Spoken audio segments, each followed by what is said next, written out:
जय Shri Hari. Welcome and welcome to Shri Hanuman tarot. तो आज के इस रीडिंग में हम लोग देखने वाले हैं कि will you marry the person on your mind और नॉट। तो hope you marry the person on your mind, but देखते हैं रीडिंग हम लोगों को क्या आंसर्स देती है। तो हम लोगों के पास ये दो ऑब्जेक्ट्स है आज के लिए। पाइल ये दो ऑब्जेक्ट से होने वाले हैं। So this is going to be pile number 1 and this is going to be pile number 2। तो आप लोग जल्दी से सिलेक्ट कर लो पाइल नंबर 1 और पाइल नंबर 2। तो पाइल नंबर 1 के लिए कार्ड्स मैंने शफल करके पुल आउट कर लिए हैं and this are the cards. मुझे नहीं पता कार्ड्स क्या है, मैंने बस कार्ड्स को पुल आउट करके रखा। तो देखते हैं कार्ड्स क्या आया है। सो सबसे पहले जो कार्ड आया है वो क्या है देखते हैं। Okay, the tower card. घबराइए नहीं, टावर ही आया, उसके बाद के कार्ड देखते क्या है। Okay, the world but in reverse, knight of wands and the emperor but again in reverse. तो tower, the world but in reverse, knight of wands and emperor in reverse. तो overall energy मुझे दिख रहा है थोड़ा सा unstable है, intense है एंड थोड़ा सा अनप्रेडिक्टेबल भी है। तो जो कार्ड्स आया है ना इस पाइल के लिए, वो अभी के लिए तो बहुत स्टेबल मैरिज एनर्जी नहीं दिखा रहा है, एटलीस्ट इस करंट टाइमलाइन में। बट ये एक कार्मिक कनेक्शन दिखा रहे हैं मुझे। ठीक है, कार्मिक कनेक्शन दिखा रहे हैं मुझे।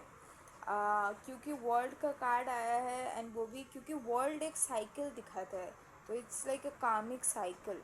तो एक कार्मिक कनेक्शन दिखा रहे हैं मुझे rather than a secure life long partnership. Okay, और अगर मूलांक भाग्यम की बात करूँ आप लोगों की, तो या तो आपके या तो आपके पार्टनर के मूलांक 3 हो सकते हैं। 3 बहुत स्ट्रॉन्ग है यहाँ पे।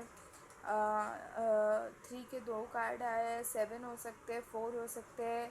आप लोग फायर साइन के हो सकते हो, एयर साइन के हो सकते हो, आप या आपके पार्टनर अर्थ साइन के हो सकते हो। मंगल का इन्फ्लुएंस हो सकता है आप दोनों के चार्ट में, या तो आप लोगों के चार्ट में रिगार्डलेस ऑफ द जेंडर। मांगलिक हो सकते हो दोनों में से कोई एक या तो दोनों। ठीक है, सैटर्न का इन्फ्लुएंस हो सकता है, सैटर्न का कोई कंजंक्शन हो सकता है आप लोगों के चार्ट में। सो this is the thing. Astrologically अगर आपको देखना है तो आप एस्ट्रोलॉजर से कंसल्ट करिए अपने कुंडली को। लेकिन आज हम बात करें will you marry the person on your mind. So let's dive deep down into the topic. तो टावर कार्ड की अगर बात करें तो ये दिखाता है कि this connection is either gone through a breakup और इमोशनल केओस। कोई तो झगड़ा वगैरह हुआ होगा या ब्रेकअप वेकअप हुआ होगा, तो ये टावर दिखाता है। ठीक है, और this might go through a sudden shift. ठीक है, हमेशा नेगेटिव शिफ्ट ही नहीं, but this might go through a sudden shift. Alright, so ये एक काम स्टडी लव स्टोरी नहीं है। It's something that's going to shake your foundation. Okay, ये रिलेशनशिप आप लोगों को जगाने के लिए बना है। ठीक है, so marriage needs stability but tower brings destruction before rebuilding.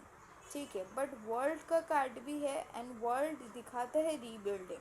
ठीक है, बट ये रिवर्स में आया है एंड रिवर्स में जब ये आता है तो ये दिखाता है कुछ अनफिनिश्ड बिजनेस, एक साइकिल जो बार बार रिपीट होता रहता है एंड अनफिनिश्ड क्लोजर और फुलफिलमेंट। ठीक है, तो ये दिखाते हैं कि अगर आप लोग मान लीजिए आपका ब्रेकअप हो गया है, जैसे रेजोनेट करिए आप लोग लीजिए इसको। तो टावर कार्ड दिखाते हैं कि मान लीजिए आपका ब्रेकअप हो गया या फिर कोई झगड़ा हो गया या ब्रेकअप ही हो गया, तो वर्ड का रिवर्स में आया, मतलब अनफिनिश्ड बिजनेस अभी भी है। तो even if you both come back together something always will feel incomplete. Okay, it's like जैसे कि ये रिलेशनशिप स्ट्रगल करती है वो फाइनल स्टेज तक जाने के लिए। ठीक है, एंड वो स्टेबल स्टेज तक जाने के लिए वो स्ट्रगल करता है, बट मैरिज रिक्वायर करता है एक स्टेबल कंप्लीशन का। एंड ये कार्ड रिवर्स में आके शो कर रहे हैं वो डीले, वो blockages. But knight of wands भी आया है and you can see the message of knight of wands. Now this is a good time to do what you want to do. See energy, passion, adventure, generous, courage, departure, मतलब आपकी तरफ कोई आ रहा है। सो night of once पहले बात तो ये दिखाता है कि दिस पर्सन का जो एनर्जी है वो थोड़ा सा हॉट एंड कोल्ड एनर्जी वाले हैं, वो पैशनेट है बट कंसिस्टेंट नहीं है, and this person may rush in and out of your life, you see departure. तो आपके लाइफ में रश करके आ भी सकते हैं और रश करके जा भी सकते हैं, ठीक है। तो ये they don't always stay, okay, and they also may fear commitment और गेट बोर्ड क्विकली, ठीक है। तो ये ऐसा टाइप का पर्सन का एनर्जी आ रहा है, but this is a lover energy, okay. But एक हस्बैंड और वाइफ की एनर्जी ना थोड़ी स्टेबल एनर्जी होते हैं, जो जल्दी से आते हैं आपके लाइफ में और जल्दी से चले भी जाते हैं, मतलब ठहरते नहीं। वैसे एनर्जी हस्बैंड वाइफ के तो नहीं होते हैं, ठीक है। ठहरने वाले एनर्जी हस्बैंड वाइफ के होते हैं। लवर के एनर्जी जाने वाले भी हो सकती है कि आपको आए, एक एक्सपीरियंस दिया, कार्मिक साइकिल आपके पूरे हुए, फिर चले गए। लेकिन जो ठहर जाता है वही हस्बैंड वाइफ बनते हैं ना, उनके साथ ही हमारा साइकिल जो होता है पूरा होता है। सो ये हमको थोड़ा लवर वाला एनर्जी दिख रहा है, हस्बैंड वाइफ से ज़्यादा लवर वाला एनर्जी दिख रहा है। अब देखिए एम्परर भी रिवर्स में आया है, तो ये दिखाता है कि कमिटमेंट इश्यूज़ है यहाँ पे, कंट्रोल इश्यूज़ है, एंड लैक ऑफ कमिटमेंट यहाँ पे है। सो ये card, I am sorry to say, but यहाँ पे देखिए failure to lead, weakness, unreasoning. तो ये कार्ड यहाँ पे एक इंडिकेटर दिखा रहे कि मैरिज तो शायद पॉसिबल ना हो, ठीक है, क्योंकि ये card lack of stability, maturity और रिस्पॉन्सिबिलिटी दिखाता है, ठीक है। एंड ये कार्ड ईगो क्लैशेस भी दिखाते हैं, एंड ये कार्ड बेसिकली यहाँ पे कमिटमेंट इश्यूज दिखाता है, रिवर्स में आया एम्परर। और ये यही दिखाता है कि ये मैरिज, मतलब इसमें जो पर्सन है वो कमिटमेंट, सीरियस कमिटमेंट देने को तैयार नहीं है, और जहाँ पे सीरियस कमिटमेंट देने को तैयार नहीं है तो वो मैरिज के लिए कैसे तैयार हो, है ना। सो दिस इज समवन, सी देखो, द एम्परर कार्ड अगर सीधा आता ना तो वो बिल्कुल मैरिज एनर्जी होता है, अगर एम्परर कार्ड सीधा आता ना तो वो बिल्कुल मैरिज एनर्जी होता है, बिल्कुल हस्बैंड मटेरियल, बिल्कुल हस्बैंड एनर्जी आता है। लेकिन ये रिवर्स में आया है, एंड रिवर्स में ये दिखाते हैं मतलब वो कमिटमेंट के लिए तैयार नहीं है। तो मैरिज शायद ये पॉइंट ऑफ टाइम में, देखो मैं शुगर कोट करके नहीं बोल रही, लेकिन ये पॉइंट ऑफ टाइम में in recent timeline marriage is not at all possible. जब तक ना ये पर्सन कमिटमेंट देने को तैयार हो, marriage is not at all possible. And बाकी का कार्ड्स भी देखो, टावर दिखाते कि आप लोगों का कुछ तो ब्रेकअप या कुछ तो झगड़ा वगड़ा होगा। वर्ल्ड भी रिवर्स में आया, मतलब कुछ तो अनफिनिश्ड इमोशनल बिजनेस अभी भी है, कार्मिक साइकिल का रिपीटेशंस होगा, ठीक है। एंड एम्परर उल्टा है, मतलब ये दिखाते कि ये पर्सन कमिटमेंट देने को बिल्कुल तैयार नहीं है। एंड नाइट ऑफ वंस भी दिखाते कि ये पर्सन थोड़े रश इन करके आते जाते रहते हैं, ठहरने वाले नहीं हैं, ठीक है। So this person is not ready और not capable right now for marriage, okay. तो फाइनल आंसर अगर इस फाइल के लिए बोलूँ, will you marry the person on your mind, तो शुगर कोट करके नहीं कहना है, but in the current energy not now, okay. Future में अगर ये पर्सन आपको कमिटमेंट देने को तैयार हो जाए, ठहर जाए आपकी ज़िंदगी में, ठहरने वाला एनर्जी में, स्टेबल एनर्जी में आ जाए, साइकिल्स रिपीट होना बंद हो जाए आप दोनों के बीच में, स्टेबल एनर्जी आ जाए इन टर्म्स ऑफ कार्मिक साइकिल्स ऑल्सो, तो फिर और आप लोगों के जो भी इमोशनल बिजनेस है वो कंप्लीट हो जाए, कोई अनफिनिश्ड बिजनेस ना रहे, तो फिर आप लोगों की मैरिज हो सकती है। बट सबसे पहले तो उनको अपना कमिटमेंट इश्यूज़ पे वर्क करना पड़ेगा, ठीक है।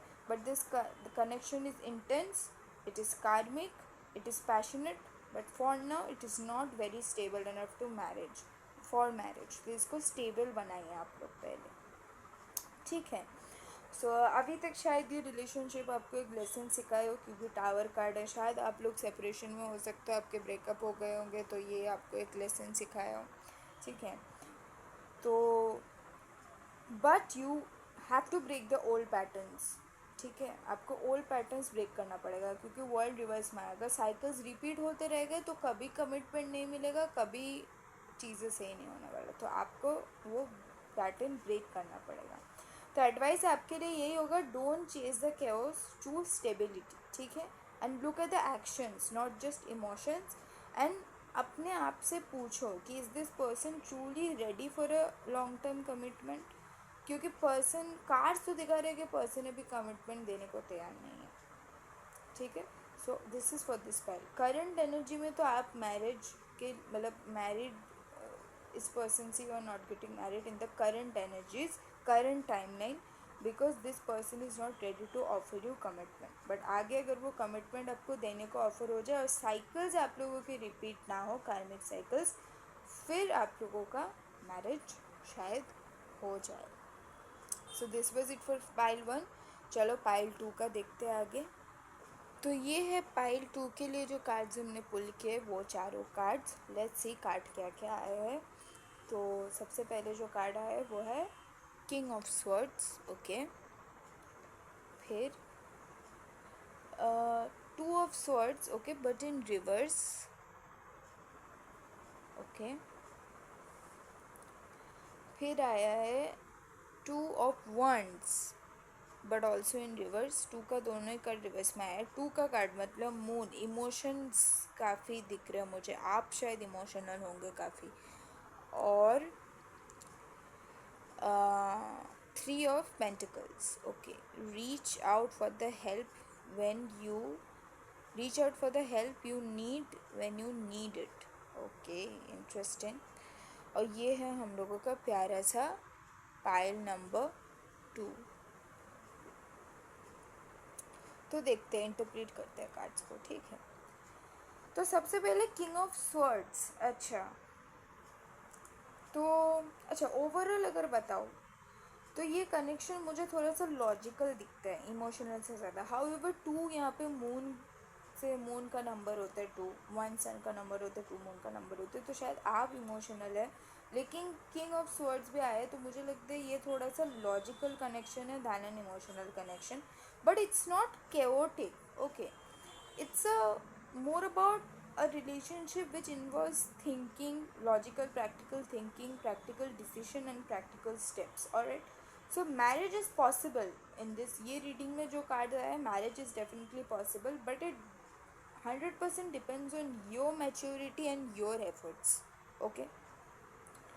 तो किंग ऑफ स्वॉर्ड से ये पर्सन का एनर्जी दिखता है कि ये पर्सन जो है ना वो इमोशनली आपका रिजर्व्ड है थोड़ा, और मैच्योर है, ये इंटेलिजेंट है, ये लॉजिकल है, ये सीरियस है। ये ऐसा पर्सन है जो सोचते हैं कुछ एक्शन लेने से पहले। He or she is someone who thinks before acting, and he or she is someone who is emotionally controlled and sometimes distant, okay. So they may care about you deeply, but वो ज़्यादा express नहीं करते, okay. And they want something real definitely, but only if it makes sense to them, okay. So this is a husband potential energy, okay. But बहुत ज़्यादा romantic, एकदम चिपकू चिपकू सा बाबू सोना करने वाला हस्बैंड एनर्जी नहीं है, बट ये पोटेंशियल हस्बैंड ज़रूर बनेंगे आपका। 2 ऑफ स्वर्ड्स रिवर्स में आया है, 2 ऑफ स्वर्ड्स रिवर्स में आया है, तो ये दिखाता है कि someone is finally coming out of some sort of confusion, okay. और डिनाइल से बाहर रह रहे हो, या तो आप या तो आपके पार्टनर। तो कोई डिसीशन तो यहाँ पे डिले हो रहे होंगे, कोई सी a need for balancing priorities in decision. कोई डिसीजन लेने में आप या तो आपके पार्टनर मतलब डिनाइल में थे, कोई डिसीजन लेने में लेट कर रहे थे, तो वो decision is finally being made, and that a decision that was being delayed is now actually being faced, okay। So there may be some avoidance, there may be some emotional blocking, because see number 2 card is all about emotions, moon card, moon का card होता है, but now the truth is coming out, okay। So this is a positive shift towards clarity, alright। फिर हम लोगों के पास आया है 2 of wands in reverse, okay. तो ये दिखाता है कि ये पर्सन ना नेक्स्ट स्टेप लेने से थोड़ा सा डरे हुए हैं, ठीक है। रिवर्स में आया है तो you see unrealistic, sadness, wise withdrawal, procrastination, stiffer. तो ये थोड़ा सा नेक्स्ट स्टेप लेने से थोड़ा सा डरे हुए हैं। बट यहाँ पे देखो टुगेदरनेस, यूनियन, तो ये जो है ये यूनियन की तरफ बढ़ना भी चाहते हैं, बट वो स्टेप लेने से थोड़ा डरे हुए हैं ये, ठीक है। तो ये अपने कंफर्ट जोन से बाहर आने से थोड़ा डरते हैं, ये फ्यूचर को लेके थोड़ा सा हेजिटेट करते हैं, और ये फ्यूचर प्लानिंग करने में थोड़ा डिले करते हैं। या तो आप, या तो बोथ ऑफ यू, दोनों ही आप चाहते हो future, but you might feel unsure about how to move forward, और आप लोग मे बी व्हाट इफ का एनर्जी में स्टक हो। ठीक है। So marriage is possible, but some kind of fear is holding you और योर पर्सन बैक। उसके बाद हमारे पास आए three of pentacles. Three of pentacles is here the most positive and strongest marriage indicator card in this spread of cards. ये team work दिखाता है, देखो टीम वर्क दिखाता है, दोनों तरफ से एफर्ट दिखाता है, and this shows that you are building something stable over time. Okay, so this relationship has the potential to grow. Okay, but धीरे धीरे, ठीक है, धीरे धीरे, slowly but steadily it will grow into something solid only if both the parties, दोनों तरफ से cooperation रहे तो। सो इस पूरा कार्ड स्प्रेड में मुझे यही दिख रहा है कि मैरिज पॉसिबिलिटी 100% यस है in the current energies, but it is not rushed, it is built step by step. तो फाइनल आंसर ये मतलब है कि yes, you will definitely marry the person on your mind, but मतलब potential यहाँ पे है, क्योंकि पोटेंशियल हस्बैंड भी यहाँ पे है, नाइट ऑफ स्वॉर्ड्स। आप लोग धीरे धीरे स्टेप भी ले रहे हो एक दूसरे के तरफ, अगर दोनों तरफ से इक्वल एफर्ट्स और कोऑपरेशन रहे, बट इसमें इक्वल दोनों तरफ से इक्वल कम्युनिकेशन और कोऑपरेशन होना चाहिए। ये कोई फेरी टेल या इंस्टेंट मैरिज नहीं होगा, सीरियल मूवीज़ की तरह नहीं होगा कि हीरो हीरोइन मिल रहे, दोनों फैमिलीज़ मिल रहे, एंगेजमेंट हो गए, शादी हो गई, वैसे इंस्टेंट नहीं होगा। इसमें स्लो प्रोग्रेस होगा, इसमें प्रैक्टिकल डिसीशंस होगा, और म्यूचुअल एफर्ट के साथ आप लोग अगर क्लियरली कम्युनिकेट करो, अपने डर से बाहर आओ, फ्यूचर को लेके डीले मत करो सोचने में, फ्यूचर को लेके सही से सोचो और एक टीम की तरह काम करो, तभी ये कनेक्शन शादी की तरफ बढ़ेगी। तो आपके लिए मैसेज ये है कि be patient, this connection is going to grow slowly, don't expect some dramatic romance, this is a mature love. ठीक है, बच्चों वाली वो टीनेज लव एक्सपेक्ट मत करो, ये एक मैच्योर लव होने वाला है। And focus on communication and clarity. Okay, so आप लोगों के लिए 100% मैरिज पॉसिबल है। तो या ये थी आज की रीडिंग, पाइल नंबर 1 और पाइल नंबर 2 के रीडिंग हमने कंप्लीट किया। पाइल नंबर 1 में हमने देखा कि करंट एनर्जीज़ में मैरिज शायद उतना पॉसिबल नहीं है, लेकिन अगर आपके पार्टनर आपको कमिटमेंट देने को तैयार हो तो मैरिज 100% फ्यूचर में पॉसिबल हो भी सकता है। और पाइल नंबर 2 में हमने देखा कि marriage is definitely possible, but slowly and steadily. तो अगर आपको रीडिंग अच्छा लगा हो तो do subscribe the channel and claim it, claim the reading. Okay, कोई भी एंजल नंबर टाइप करके क्लेम द रीडिंग। मैं रीडिंग चालू करने से पहले 15 देखी थी अपने फ़ोन में, so you can type 333 to claim the reading, और 15 जो भी आपको मन करे, you can just claim the reading. And pink hearts दे के क्लेम कर सकते हो, क्योंकि आज का दोनों ही पायल ब्यूटीफुल पिंक पिंक है। एंड या रोज़ इमोजी दे सकते हो, क्योंकि पाइल नंबर 2 यहाँ पे रोज़ पिंक ब्लश है ये, तो आप लोग क्लेम कर सकते हो। एंड या सब्सक्राइब फॉर मोर। जय हनुमान।